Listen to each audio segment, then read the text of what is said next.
Salve, camaradas! O tema do vídeo de hoje é: não precisamos de bilionários, precisamos de mais organização.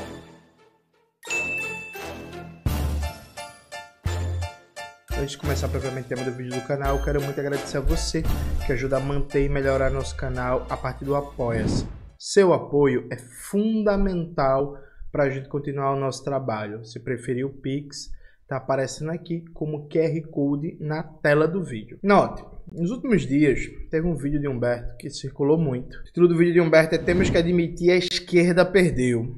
Depois Humberto soltou uma autocrítica chamada "Errei tudo, é só idealismo, a esquerda perdeu". Veja, o primeiro vídeo de Humberto teve mais de 80 mil visualizações.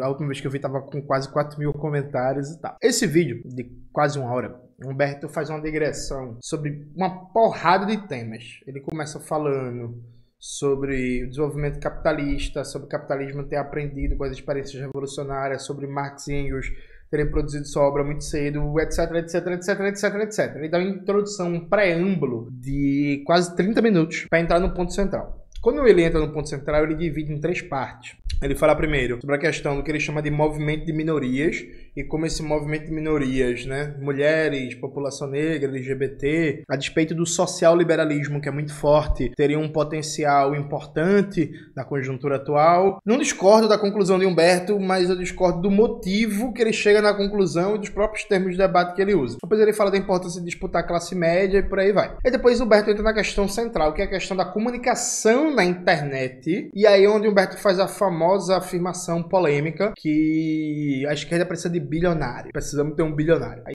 debate o Eduardo Moreira, o exemplo do ICL e tal, não sei o que. Vamos lá. Sim, gente, eu vi o vídeo da autocrítica do Humberto, eu vou chegar lá. Antes disso, eu quero dizer o seguinte para vocês. Eu me interesso muito pelo debate sobre a classe média. Eu fiz esse debate sobre o mito do Nordeste progressista e tem um vídeo, depois eu lancei a parte 2. Coloca aí na tela, Maxwell, os 2 vídeos, por favor. Que, inclusive, fundamentalmente eu faço um debate, inclusive, sobre a classe média e como essa classe média tendeu à dinâmica conservadora. Eu quero aqui com vocês debater só exclusivamente a questão da internet. Antes de entrar na internet, é necessário fazer uma abertura teórica. Veja, gente, vamos lá.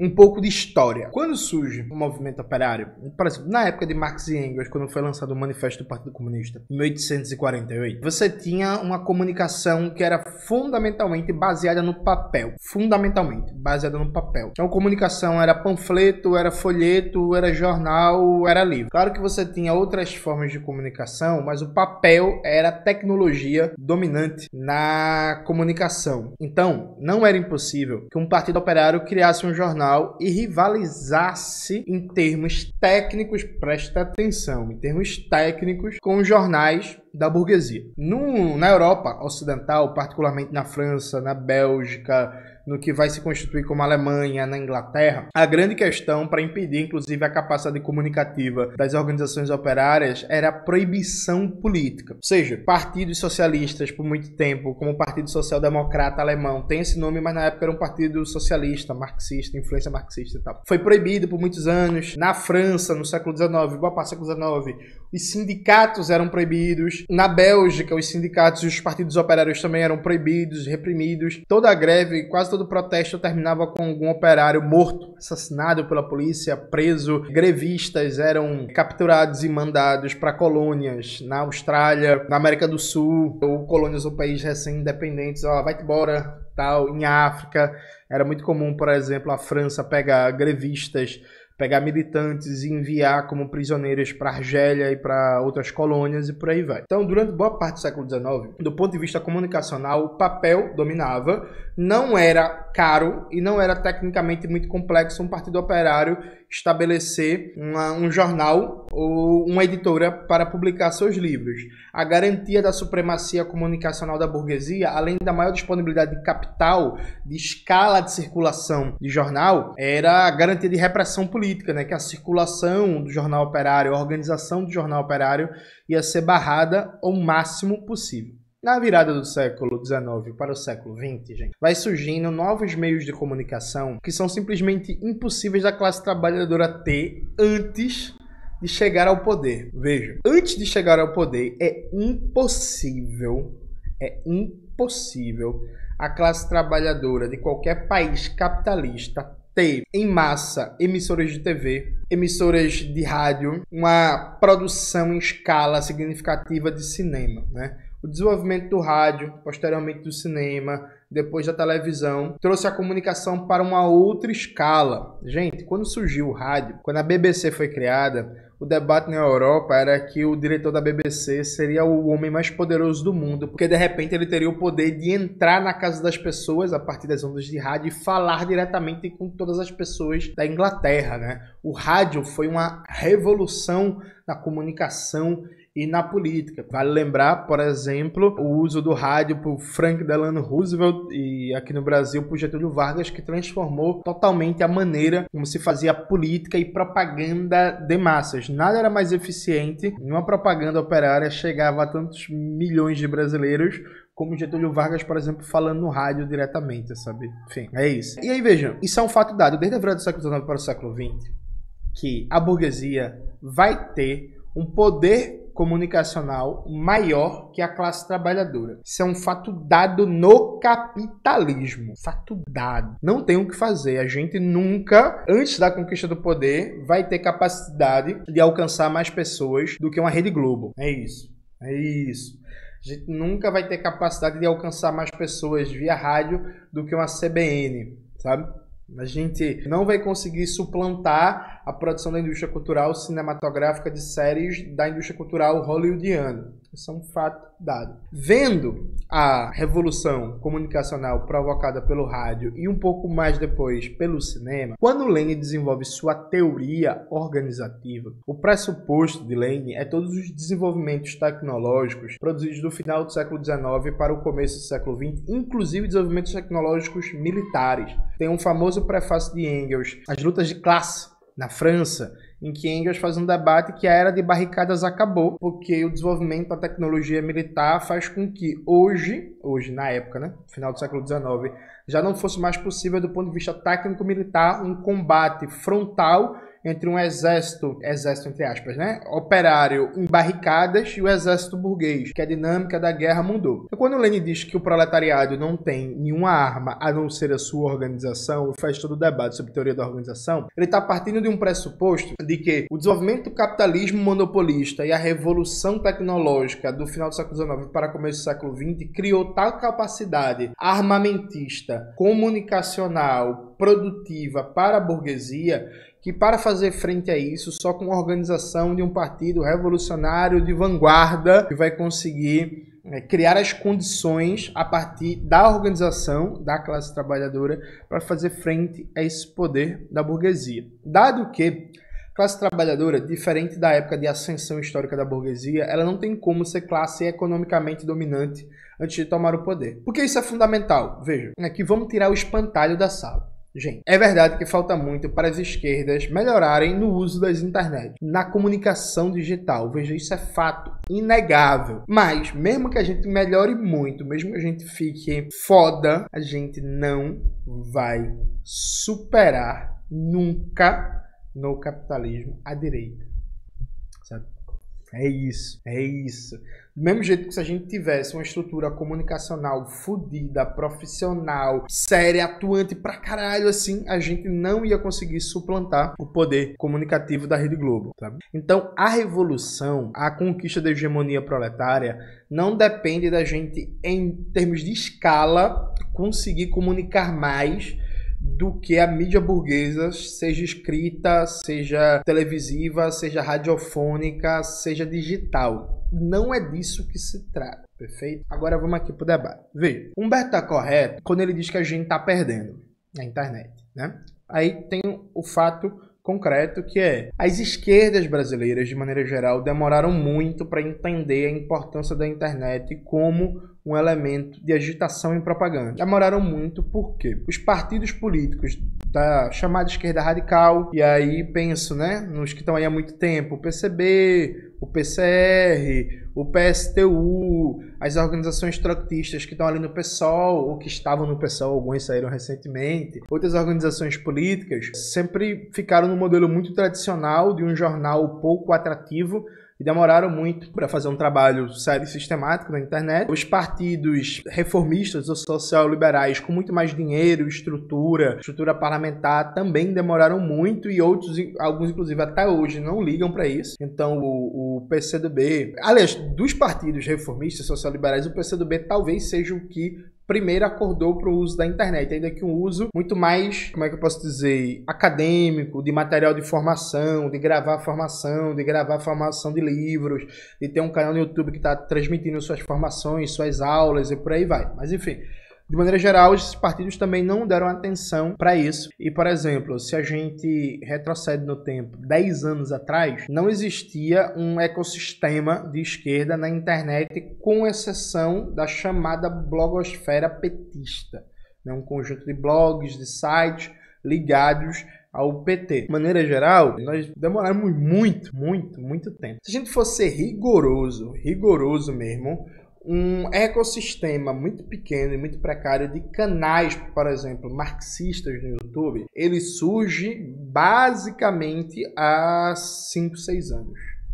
Se a gente fosse rigoroso, um conjunto de perfis marxistas, comunistas, tem mais de 100 mil seguidores no Twitter, no Instagram, no Facebook, é um negócio também de 4, 5 anos, talvez, se a gente for fazer um recorde, é um negócio de 3 anos. Percebe? Eu acho que eu passei dos 100 mil seguidores nas redes sociais só em 2021. Então, veja, fato concreto. A gente está atrasado na comunicação digital. Até hoje, há um aspecto de desconhecimento mesmo, de falta de estudo, sabe, sobre o tema. Os partidos de maior dinheiro não ligam para isso como deveriam. Por exemplo, o PT, a Fundação Perseu Abramo, recebe uma fortuna, né, gente? Milhares e milhares de reais do fundo eleitoral e partidário, do fundo partidário, aliás. E, por exemplo, o PT não tem um ecossistema de comunicação bom, pô, tá ligado? É isso, assim. Então, perfeito. Humberto está certo no argumento que, de maneira geral, o uso da internet é precário pelas esquerdas, particularmente pelos comunistas, pela esquerda radical. Perfeito.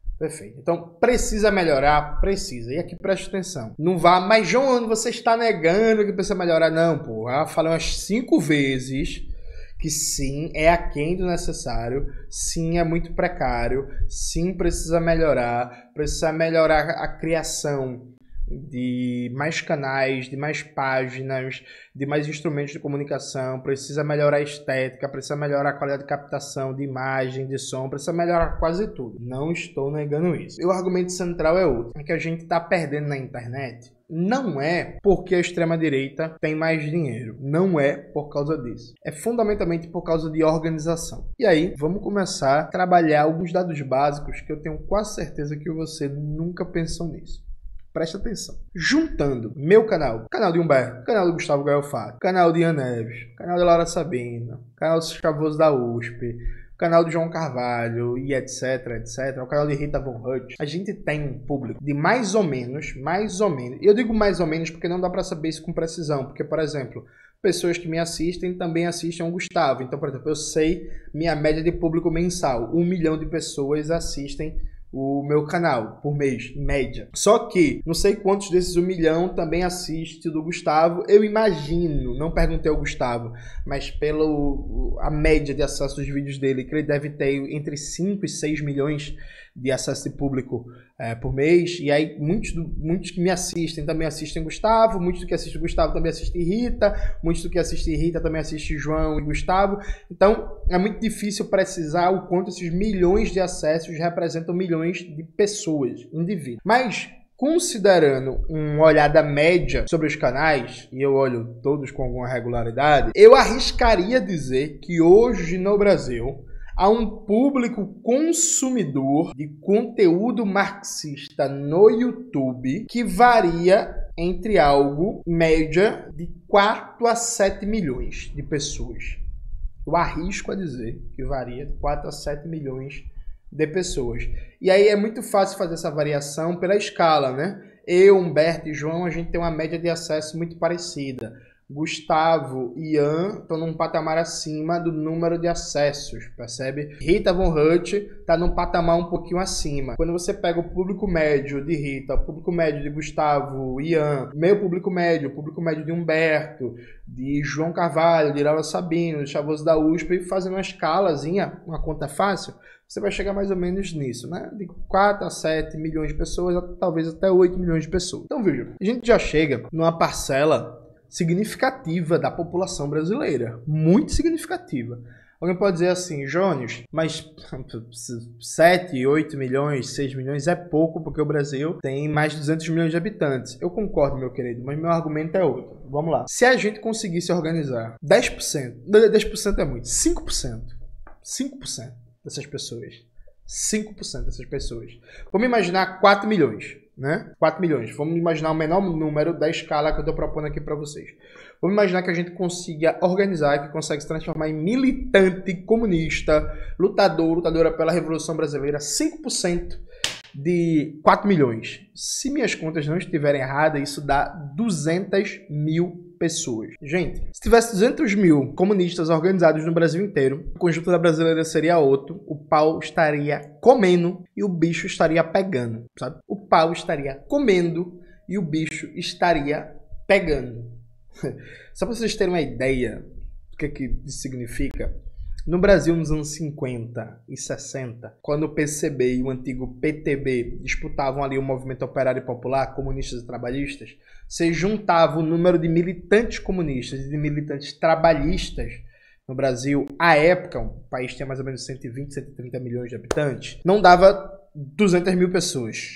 Não dava mais ou menos 150 mil pessoas. Isso até 62. De 62 em diante é uma radicalização, um crescimento gigantesco do PCB, do PTB, o grupo dos 11 do Brizola, mas até 62, em média, juntava o PTB e o PCB, dava com muita força 150 mil pessoas. E era aquela conjuntura, aquela luta, aquela briga e não sei o que, e o pau comendo e por aí vai. A gente tá falando aqui de basicamente organizar 200 mil comunistas. A conjuntura brasileira seria outra, o bicho estaria pegando, a gente teria uma força do caralho e por aí vai.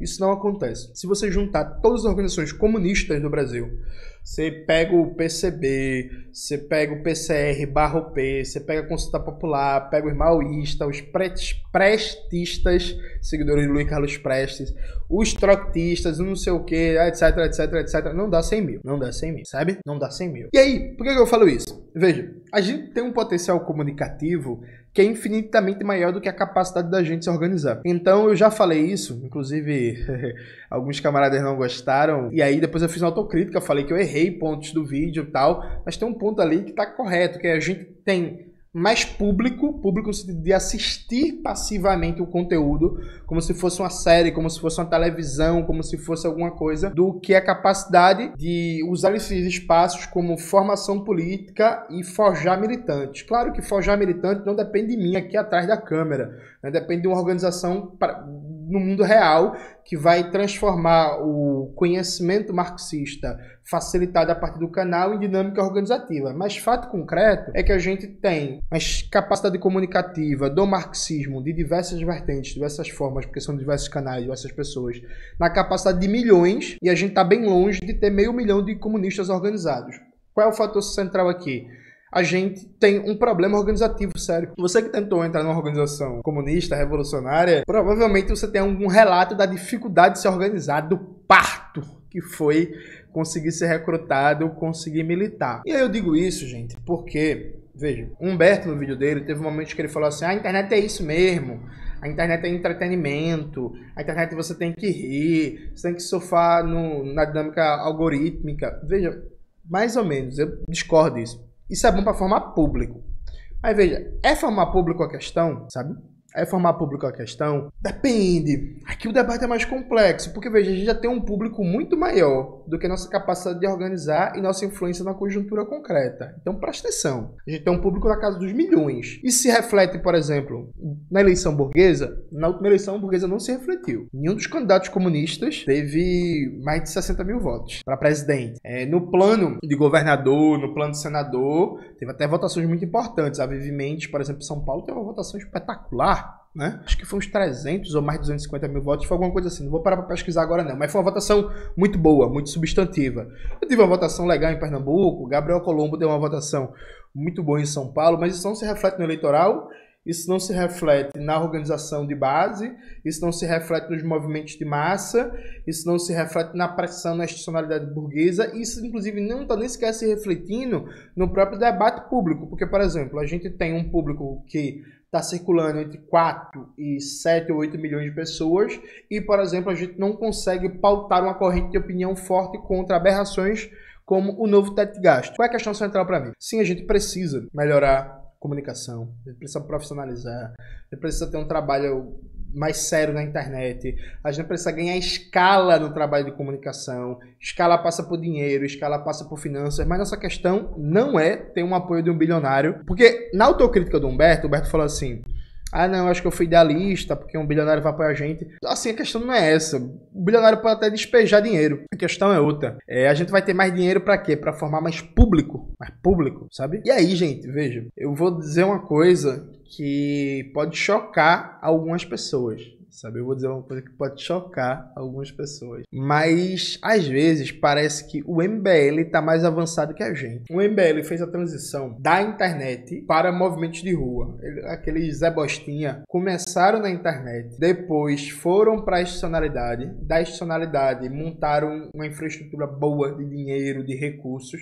E estão cada vez mais agora tentando penetrar em movimento estudantil, tentando fazer agitação e propaganda. Os caras têm revista teórica, os caras têm curso de formação, os caras estão formando um grêmio estudantil, estão disputando DCE, estão disputando entidades, com foco nesse momento na juventude, mas já eles se ampliam, tá ligado? Então, por exemplo, o MBL entendeu que é necessário transformar o público que consome aquele conteúdo na internet em bases reais organizadas. Que pressão na internet é importante, só que isso enquanto força política nos diversos combates na conjuntura e na própria transformação disso em força em momentos eleitorais ou em momentos de ato de massa, isso é limitado sem organização. Às vezes, não estou dizendo que é o caso de Humberto aqui, não é, de jeito nenhum. Mas às vezes, alguns comentários, eu leio nos comentários de Humberto, tem uma galera que tá aquém do MBL, no entendimento disso. Formar público é muito importante. Eu já falei várias vezes, por exemplo, que para mim é ótimo que quando o Casemiro e o Miguel apareceu, estourou,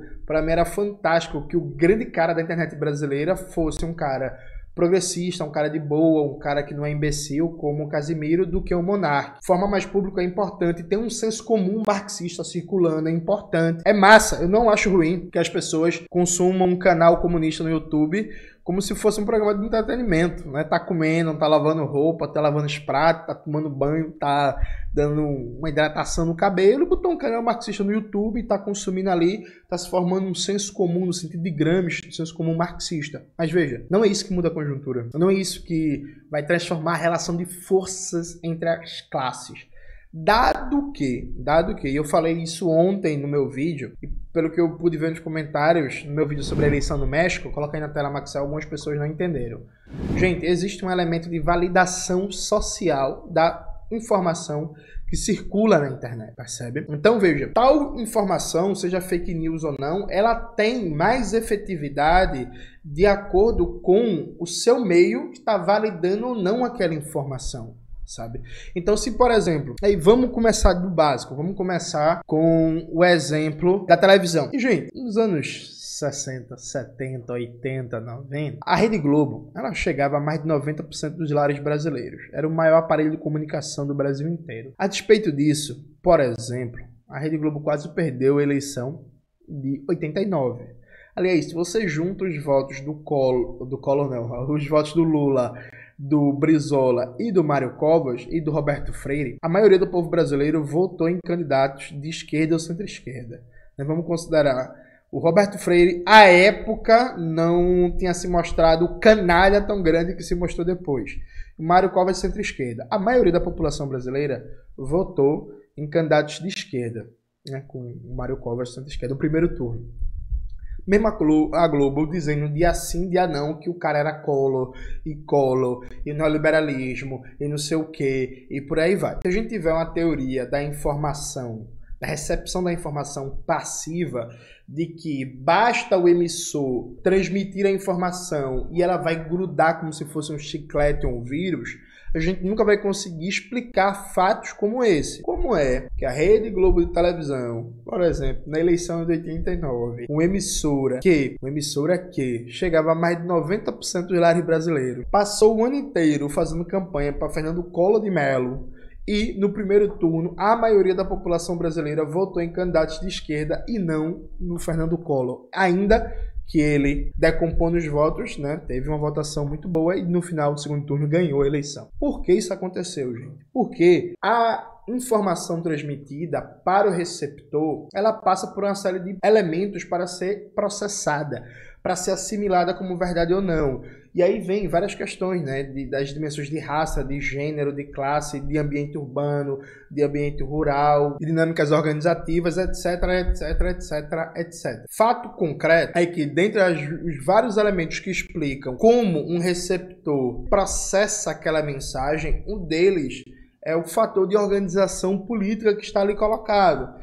Então, milhões de brasileiros e brasileiras não acreditaram na mensagem da Rede Globo, mesmo aquela mensagem estando circulando todos os dias. Não só na Rede Globo, né? Na Rede Globo, no SBT, na Bandeirantes, na Folha de São Paulo, no Estadão, na Veja, que existia organização política, sindicatos, movimentos populares, associações de bairro, comunidades eclesiais, juventudes partidárias, entidades estudantis com peso de massa, que faziam um outro debate, uma outra formação política. Então, do momento que se dizia, que a Globo dizia privatizar é bom, você tinha milhares de brasileiros, milhões de brasileiros que não acreditavam nisso porque vinham de outra experiência, outras dinâmicas sociais, que tinham uma dinâmica organizativa política que dizia que privatizar não é uma coisa boa. Então, como você recepciona a mensagem depende de uma série de dimensões diferentes.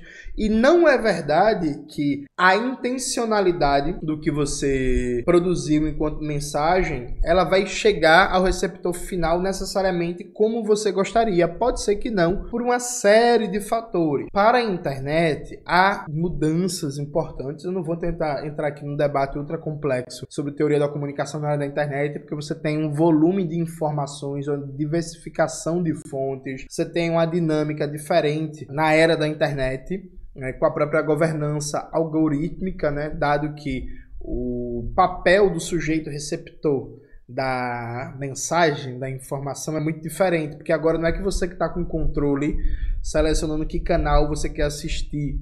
Por exemplo, é o algoritmo que, de acordo com o seu histórico de navegação, com várias coisas, vai mostrar para você determinados conteúdos e não outros. Há diferenças aqui importantes, né? A manipulação de que resultado se espera na recepção da mensagem é muito maior na era da internet. Mesmo assim, isso não é 100% controlável. Como eu tentei argumentar no vídeo de ontem, existe WhatsApp em todo canto, gente. Existe internet em todo canto. Existe Facebook, YouTube, Telegram, em todo canto. Nem por isso o debate político é tão dominado por fake news, por pânico moral, por ideologia de extrema-direita, como é, por exemplo, no Brasil. Qual é o critério central? Há um debate correto de que a esquerda perdeu base, que a esquerda se afastou da população, que a esquerda perdeu o trabalho de base. Enquanto diagnóstico genérico, isso está correto. De fato, o bairro que eu moro, que eu evito falar o nome por questão de segurança, não que seja segredo, mas enfim, não vou me espalhar mais, mas o bairro que eu moro, por exemplo, nos anos 90, tinha uma disputa aqui. Era uma disputa entre trabalhistas do PDT, petistas e o pessoal do PCdoB, para ver quem dirigia a associação de moradores, sabe? E era... o bicho pegava, tá ligado? O bicho pegava.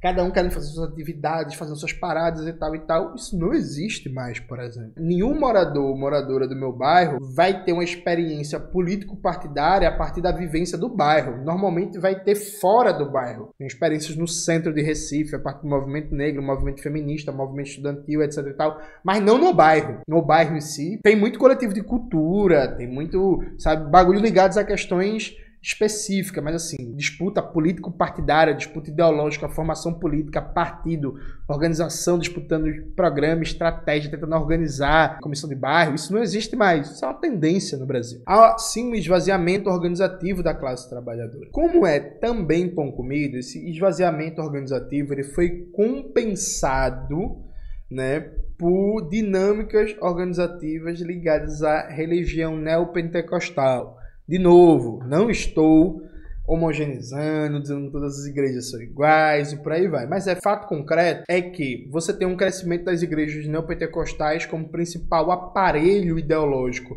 de sociabilidade, de organização comunitária, de vida comunitária em várias e várias favelas, vários e vários bairros brasileiros. Combinado a isso, a extrema-direita, a partir de um trabalho pioneiro do Instituto Millennium, quando Lula ganha a primeira eleição, ela passa por um processo... Extrema-direita não, aliás, desculpa, gente. A direita, né? A burguesia, vocês entenderam. Passa por um processo de reorganização muito importante, tanto do ponto de vista editorial, como do ponto de vista ideológico. E sai surgindo vários think tanks, né? E o Humberto sai comentando sobre eles, inclusive no vídeo, sobre os think tanks, sobre as fábricas de ideia. Então você tem um processo de recuo organizativo das esquerdas, de redução de importância dos sindicatos na organização dos trabalhadores assalariados, redução de associação de moradores, de comissões de fábrica, de peso de movimento, etc. Você tem um avanço das religiões de matriz neopentecostal, muitas delas ligadas a tendências conservadoras, e com um projeto político-ideológico de poder ligados à burguesia, como é o caso da Igreja Universal. Você tem um avanço dos think tanks neoliberais e tal. E você tem também, não dá para desconsiderar isso, uma galera vai ficar puta comigo, um avanço gigantesco da educação privada, que foi fundamental nessa onda conservadora e ANCAP. O governo Lula e Dilma deu dinheiro para formar liberal em faculdade vagabunda que ensina quase nada, normalmente para a pessoa, inclusive, ficar desempregada ou subempregada. Mas tudo certo. E, Júnior, eu fiz FIES e ProUni mudou minha vida. Tem também, acontece, sabe? Tem esses exemplos também. Mas, grosso modo, esse processo foi um processo dar dinheiro para burguês safado, formar ANCAP, formar reacionário e difundir o mito da meritocracia e de que o mercado é maravilhoso. Então veja, é dentro desse contexto que a gente percebe um avanço organizativo cada vez mais da direita brasileira, especialmente do setor de extrema-direita. E aqui eu não vou chover no molhado. A gente sabe que a partir do ciclo de protestos contra a Dilma em 2015 e 2016, a extrema-direita volta a ser uma extrema-direita de massa com militância organizada, com movimento social. Existe hoje movimentos sociais de direita, gente. Eu ia falar de esquerda. Existem movimentos sociais de direita. Eles têm, inclusive, estruturas clássicas do que seria o leninismo. Tem lá a divisãozinha, jornal diário para fazer agitação, revista teórica para fazer propaganda, brigada de jornal e tal. Assim, a Universal, por exemplo, o modelo da Universal do jornal é um modelo leninista, da Igreja Universal. Eles usam o jornal como organizador ideológico coletivo, sabe? É isso. Então você veja, a força da extrema-direita não é só porque eles têm mais dinheiro e se organizaram primeiro na internet. Esse é também um fator, mas é que a circulação da informação da direita não encontra muita resistência em termos de validação social. Ou seja, quando uma pessoa recebe uma fake news da direita no WhatsApp, ela dificilmente no seu dia a dia, no seu trabalho, na sua igreja, na sua academia, no mercado que ela compra fruta, fuba, charque, na vizinha da frente, na vizinha do lado, vai ter gente com acesso à formação política, gente militante, gente engajada, gente com um projeto político da classe trabalhadora que vai dizer para ela, isso é mentira, isso não é verdade, isso é mentira, isso não é assim que funciona e tal. E o bolsonarismo, ele foi muito esperto. Tem uma jogada que parece que algumas pessoas até hoje não entenderam. Ele percebeu que um dos setores mais fortes em termos de organização das esquerdas no geral é a juventude, e particularmente a juventude universitária. Então ele demonizou as universidades e criou uma propaganda onipresente para dizer que a universidade é um antro de marxismo, é um antro de esquerdismo e nada do que vem da universidade você deve acreditar. Preste atenção, a extrema-direita não ficou falando isso de associação de bairro, de associação de moradores, de síndico de prédio, de coletivo cultural. Ela mirou no alvo certo, porque ela entendeu E aí foi uma sacada genial, cá entre nós, né, gente? Ela entendeu que para milhões de famílias brasileiras, a única barreira, ou talvez a principal barreira de validação social daquele conhecimento falso seria seu filho ou filha que, por exemplo, teve acesso ao ensino superior, foi o primeiro da família a ter esse acesso e na universidade teve a oportunidade de vivenciar outras dinâmicas, ter acesso a outros conhecimentos, conhecer organizações políticas, virou militante.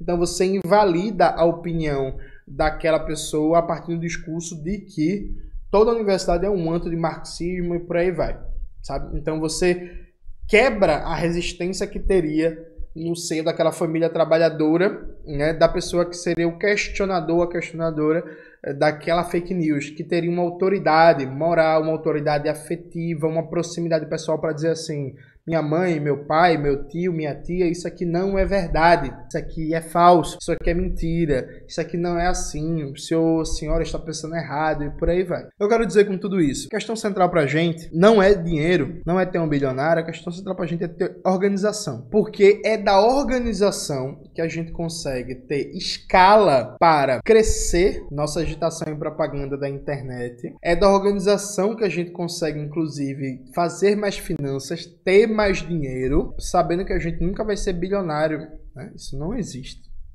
Não existe. A gente nunca vai ser bilionário. A gente pode ter uma estrutura muito foda, né? Alguns partidos comunistas, como o KKE, por exemplo, tem uma estrutura incrível, partido grande, de massas e tal. Mas assim, a gente nunca vai ser bilionário, nenhuma organização política vai ser bilionária antes de uma revolução. E a gente conseguir cada vez mais organizar pessoas para não só ter um equipamento de comunicação potente, porque aqui é o X da questão.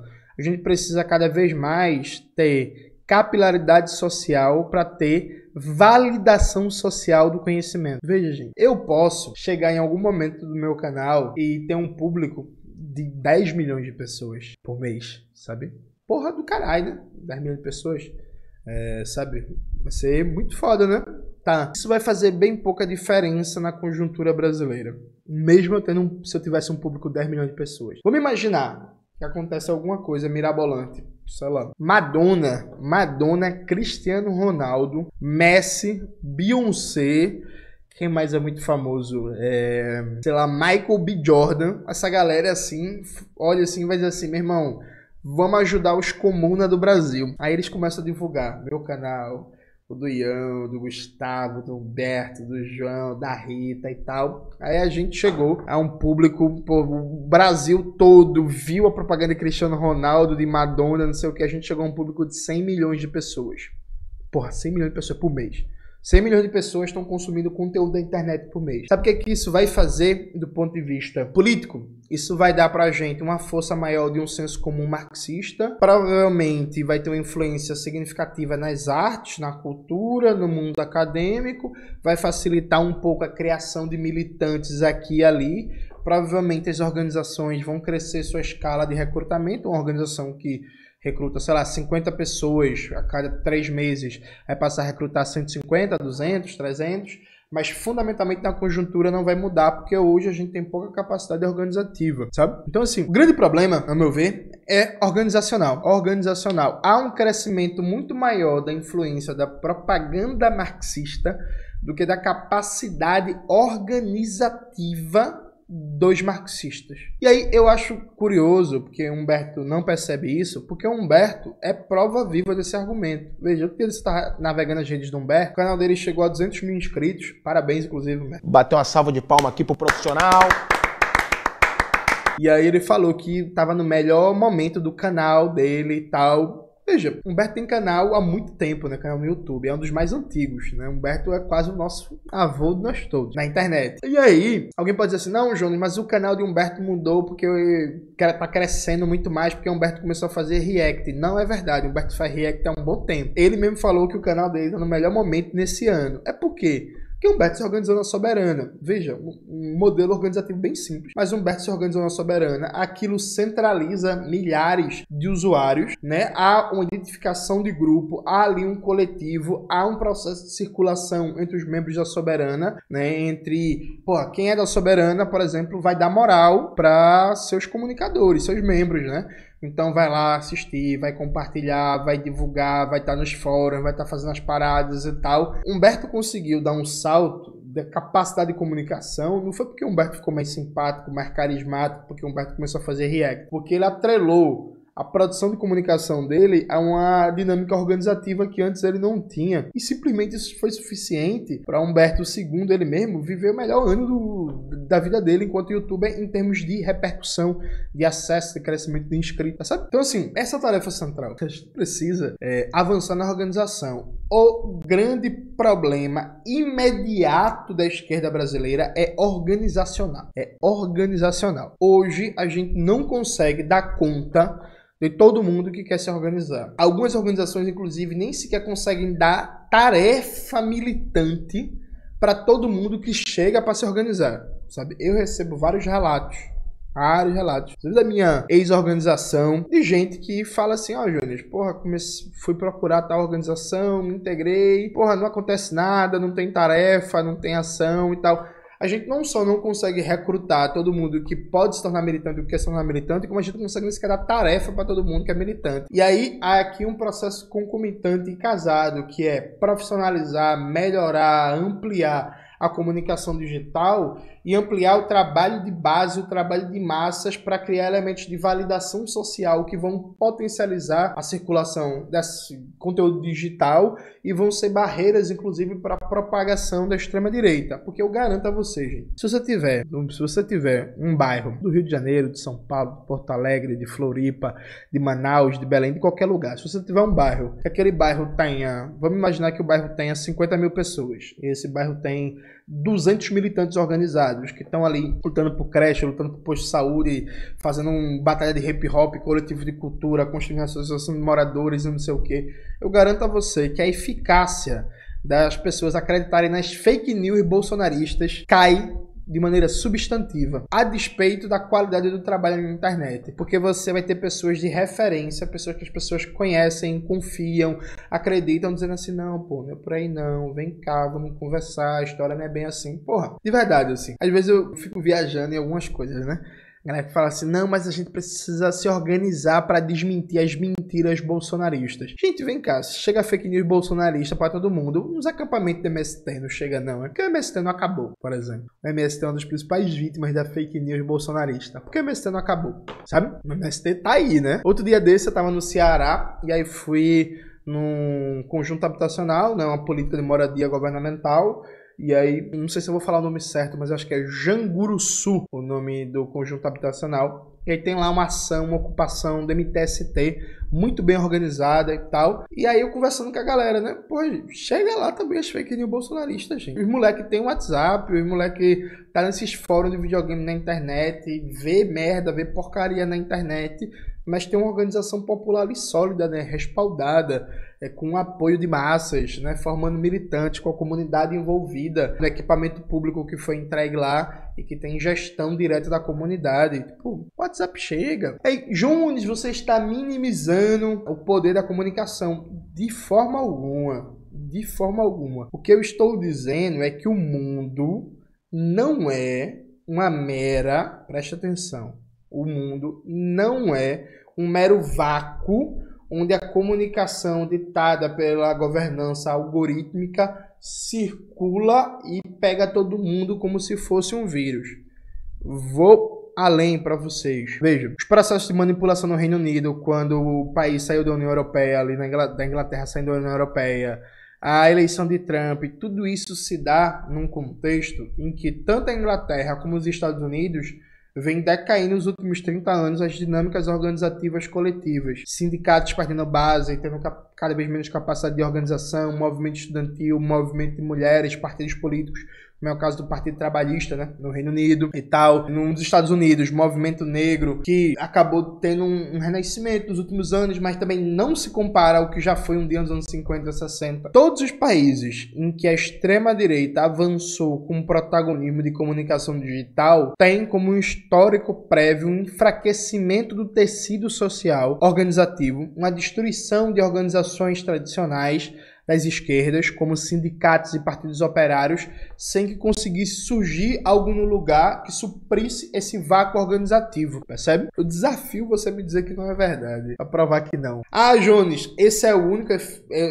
elemento? Não, mas é um elemento central. Preste atenção que antes de surgir a internet como fenômeno de massas, antes de ter esse debate sobre guerra híbrida e tal, presta atenção que tinha vários e vários teóricos falando sobre enfraquecimento da sociedade civil. Domênico Lossurdo estava lançando um livro sobre monopartidarismo competitivo, falando do esvaziamento dos partidos, dos sindicatos. Adam Przeworski estava lançando um livro Capitalismo e Social-Democracia, fazendo um debate sobre o esvaziamento dos mecanismos tradicionais de organização da classe trabalhadora. Você tinha um debate sobre os novos movimentos sociais, Alan Turing e Companhia Limitada, falando que havia um enfraquecimento dos sindicatos, dos partidos operários, das suas juventudes, movimento estudantil. Então, puxe pela memória, gente. Presta atenção. Puxe pela memória que você entra nos anos 80 e se acelera nos anos 90, começo dos anos 2000, falando de crise das esquerdas, crise organizativa. E é nesse contexto de fim dos partidos comunistas, enfraquecimento dos partidos social-democratas, enfraquecimento dos sindicatos, aumento da informalidade, enfraquecimento de movimentos que tiveram muito mais peso, a depender do país, movimento negro, movimento feminista e por aí vai. Nesse contexto é que surge todo o debate sobre o papel político das redes sociais e da internet como elemento de manipulação de massas e fake news e deep web e não sei o que, não sei o que. Então, mesmo quando a gente for analisar uma governança algorítmica de manipulação, Cambridge Analytica e por aí vai, a gente não pode desconsiderar que isso se dá num contexto de esvaziamento do tecido organizativo. Percebe? E aí, claro, a gente não tem, por exemplo, um movimento comunista forte hoje, como teve boa parte do século XX, para fazer uma experiência sociológica para ver como o movimento comunista ia enfrentar, por exemplo, as fake news. Mas veja, a gente tem micro-experiências que mostram que a internet ela pode muito, ela não pode tudo. Se a internet pudesse tudo, gente, o MST já tinha acabado. Se a internet pudesse tudo, gente, o MTST já tinha acabado. Se a internet pudesse tudo, gente, a APIB, Articulação dos Povos Indígenas Brasileiros, já tinha acabado. Alguém vai dizer, mas Jones, eu conheço indígena de direita. Eu também conheço. Cruzo com um sujeito na universidade que eu estudo, quando cruzava, né, que agora tá de greve, mas enfim. Mas é isso, existe, mas o movimento indígena tá lá, sabe? É isso, não acabou não.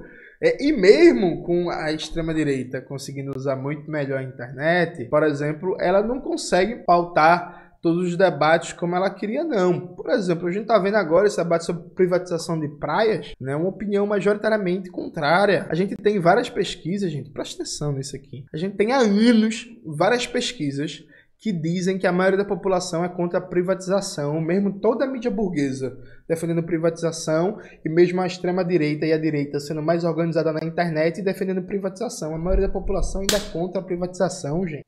Meu Deus, como é que é isso? A gente tem várias e várias pesquisas de opinião mostrando que a maioria da população apoia, por exemplo, tributação progressiva, reforma tributária progressiva, mesmo com a mídia burguesa falando contra, mesmo com a propaganda reacionária, ANCAP, imposto é roubo na internet falando contra. A maioria da população ainda é a favor. Então o mundo é muito mais complexo do que essa ideia de uma recepção passiva da informação socialmente produzida. O resumo da ópera é que seria muito bom ter dinheiro, a gente precisa ter mais dinheiro, a gente precisa profissionalizar, mas a gente tem que ver o direcionamento que a gente vai dar para isso. Nosso problema central é a organização política, a organização revolucionária. Quando eu soltei o vídeo para que serve um youtuber marxista, o Humberto, por exemplo, foi um dos que teve uma reação não muito legal. O Humberto chegou a soltar uma indireta, dizendo que eu tinha implodido o partido e por aí vai. E zero problema, viu, gente? Não me magoei não sou sensívelzinho não. Eu fiquei bem off esses últimos meses para falar da organização partidária que eu estava construindo, que eu precisaria ver se daria certo, né? Que se vai rolar. Muitos de vocês já devem ter visto que a gente constituiu o PCBR, Partido Comunista Brasileiro Revolucionário. Em breve, em outro vídeo do canal, eu vou falar sobre o PCBR. Mas o fundamento do leninismo é que não se faz política revolucionária sem organização revolucionária. Humberto fala no vídeo dele das organizações, dos coletivos, como eles existem, estão aí e tal, e meio que naturaliza a baixa eficácia e efetividade delas. A questão central, Humberto, da crítica revolucionária, da teoria revolucionária, é que assim, não basta uma organização se colocar o nome de comunista para estar fazendo um trabalho comunista, tá fazendo um trabalho leninista, sabe? Meu antigo partido não era leninista. Ainda que reivindicasse o marxismo-leninismo, ainda que tivesse um modelo formal de socialismo democrático, aquilo não era leninista, sabe? Lutei muito para ver se virava leninista, não deu, e é isso. Falta organização. E dizer que falta organização não significa dizer que a gente não pode avançar desde já, de novo, gente, para não ter caricatura. Dizer que a gente não pode avançar desde já e melhorar a nossa comunicação digital, e melhorar a nossa agitação em propaganda, melhorar a nossa formação de finanças, tudo certo, tudo certo. Agora, isso só vai melhorar em escala exponencial com organização política por trás. E a gente só vai conseguir disputar realmente a consciência da classe trabalhadora com um trabalho digital de agitação ou de propaganda, ou dos dois, que tenha cada vez mais um lastro organizativo real. Senão a gente vai formar só público. E formar público tem uma capacidade muito baixa de incidir na conjuntura, de mudar a correlação de forças. A gente tem que formar bases sociais. Para formar bases sociais, bases organizadas, é necessário um trabalho de agitação e propaganda conectado a um trabalho de organização. Né? Agitar e propagar sem organização forma público, no caso da internet, forma uma cultura marxista. Acaba sendo, inclusive, o que Lenin chamava de ciclo de propaganda, quando você não tinha um trabalho organizativo sólido, um movimento operário ali revolucionário constituído, e se fazia muito mais um ciclo de propaganda para criar uma cultura marxista, por assim dizer, que daria uma base para avançar nessa organização revolucionária. É isso, se a gente não dá uma correspondência de organização para nossa agitação e propaganda, a gente forma público ou forma ciclos ideológicos de consumo de um conteúdo marxista, o que, repito, já é isso que acontece. Porque a gente tem mais 10 vezes mais público do que tem militantes organizados. A gente tem muito mais público comunista do que militante comunista no Brasil. 10 vezes mais público comunista. Eu acho que essa é a questão central e a gente não precisa de bilionário para resolver isso não, viu, gente? A gente precisa de organização revolucionária, precisa de leninismo. Então, e aí eu consigo entender perfeitamente Humberto não ter ido por esse caminho, dadas as próprias experiências organizativas que Humberto teve. Mas assim, eu acho que é por aí, Humberto. Eu acho que é aí que a cruz já dorme. Nosso problema não é falta de bilionário. Nosso problema é falta de organização leninista. É isso, galera. Espero que vocês tenham gostado do vídeo de hoje do canal. Não se esqueça de se inscrever no canal, curtir esse vídeo, tudo isso que você já sabe. Um beijo e até a próxima.